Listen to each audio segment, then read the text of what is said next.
I actually joined the Marine Corps and on an open contract. And they assigned me, after going to APs, they assigned me a job repairing teletypes instead of pounding the ground with a backpack. I served in the Marine Corps for 10 years. I traveled around the world 3 times, from anywhere in the United States to the Philippines and all over the world. I really enjoyed that part of it. The technical skills that I acquired while I was in the Marine Corps as an active duty personnel became obsolete upon my 1 month prior to being discharged from the Marine Corps. And it sent me from a highly skilled technician to a laborer. And I didn't have the money to retrain myself. So I've been bouncing around from job to job throughout my whole life, and it's been quite a struggle, actually. I was living in New Orleans, but Katrina was a wake-up call for me. I decided to stay down there and ride that storm out. That self-centeredness that I had really disrupted the whole process of life for me as I know it. I didn't believe it happened, and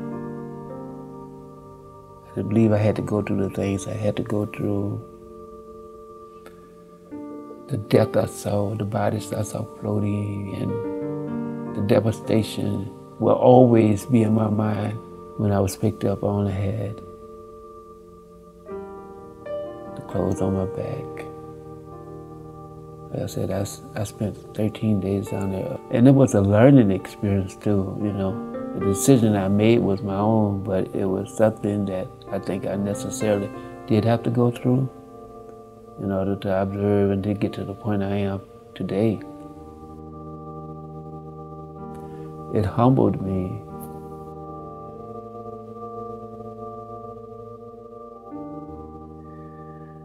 Here it is 33 years later. I wound up being homeless on the street for almost 5 years because I found one thing to be true. It is very difficult for somebody who lives on the street to get out of the street, because when you go apply for a job somewhere and they ask you what your address is and you put down one of the shelters, or you put down, you know, the second elm tree by the pond, they're not really interested in having you as one of their employees, because they would like someone that has the amenities to be able to get up and shower every morning and, you know, show up to work smelling like a rose versus smelling like, you know, the field that you just stepped out of because you were sleeping like a deer.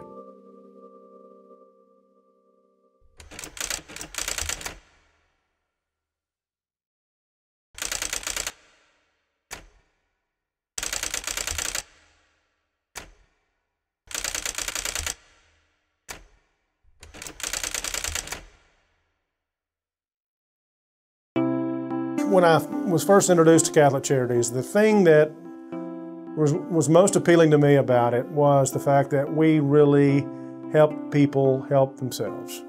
And this vocation program was absolutely exactly that. They did a lot of homework with the city to find out what jobs really were going to be lacking, or there was going to be real growth going forward. So obviously it was important not only to teach a skill or a vocation, but something that would pay them a living wage, and that there was ample opportunity to get a job there. So I was really excited about that. I really believe that opportunities come when we seek them and not just sit back and wait on them. Those people that I interviewed that I really thought had a great passion, I thought really had a great chance of making it, you know, getting the opportunity, I looked them in the eye and I said, you know what, you got a great chance here. And if you don't follow through, you're going to stop someone else from having that opportunity. Because I think it's really important that they know that there's a limited number of people that are going to be offered this opportunity. And if they take a spot and they don't complete it, somebody's getting left out that may have really changed their lives. You know, where's there hope, there's work. Or where there's work, there's hope. And I knew that opportunity was for me. Well, and I remember talking to Ivory, and he was excited for this opportunity. I want to be part of the solution instead of the problem. And I know education plays a part in it. And I just feel overwhelmed that I am one of a few that received that.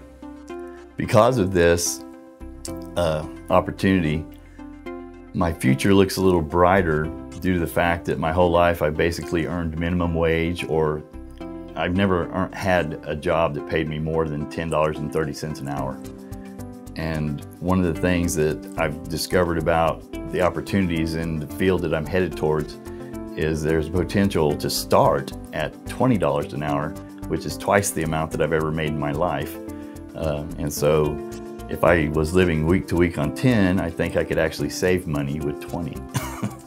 As we get older, our chances a little fewer and further between. He knew this was his chance. And I felt that way, and I felt like he was going to follow through.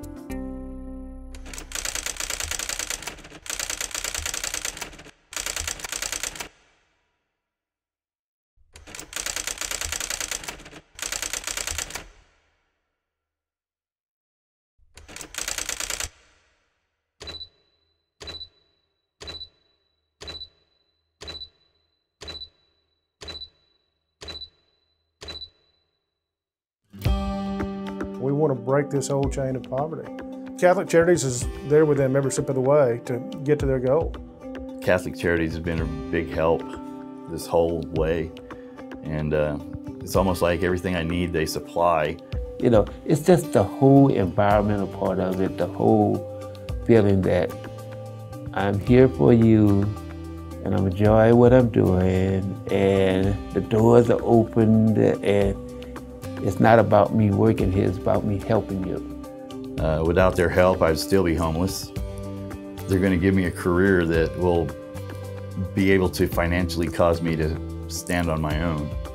And I feel very blessed that God has picked me and Catholic Charities is providing His will in my life. It's a responsibility today that I'm charged with. And I just pray that I can do it and you know, live up to my expectations, which are far greater than yours. You know, so that's all I can say about it.